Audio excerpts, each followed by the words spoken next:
Bush Camping Tools. So the other day I showed you, some of the things that I had in this pouch in here with this particular big kahuna here.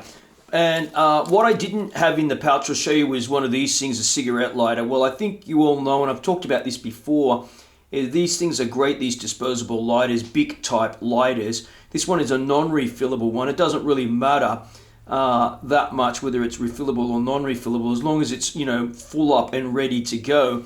Why didn't I have this in the patch? Because I had this stuff in there. If you've got something really flammable, that's why this birch bark is wrapped up in plastic too, to keep it dry. The really fine material there, the thicker stuff, I don't bother with so much. It's fairly water resistant, and you can always peel off layers.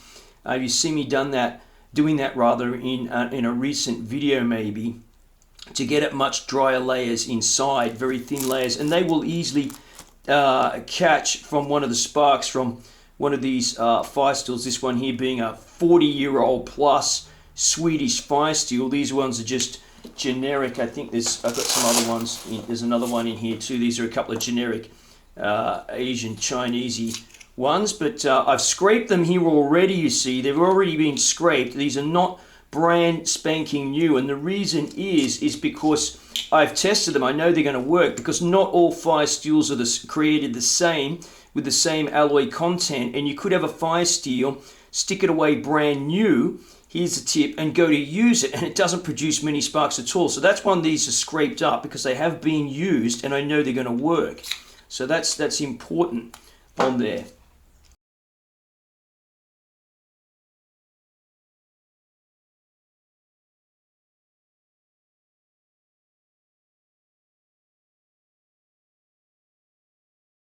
Don't assume it's a brand new fire steel, it's going to work, because not all fire steels are created equal. So anyway, yeah, that's why I didn't have one of these in there. But if you don't have anything really flammable with you, and you may not have this birch bark with you simply because you may live in a country where birch trees don't grow, so it's best then to carry definitely a lighter or a couple of these lighters with you. There is some advantages and disadvantages to the piezoelectric ignition. Also, by the way, I've got this thing turned down to the low setting. I don't know if you can see that there, not on the high setting. So if it did accidentally become pressed in, it's highly unlikely, because this is quite a stiff thing to press in here on these piezo igniters. The thing about the piezo igniter is it's not like the flint, the ones with the flint. The flint you could also use to start that over something really flammable if you ran out of gas in here and your flint was still working. So there are advantages of having the old flint striker one. Of course, these ones are better when it gets a bit of water on it. Flint, once the wheel gets really wet, and the flint, it'll be hard to throw a spark.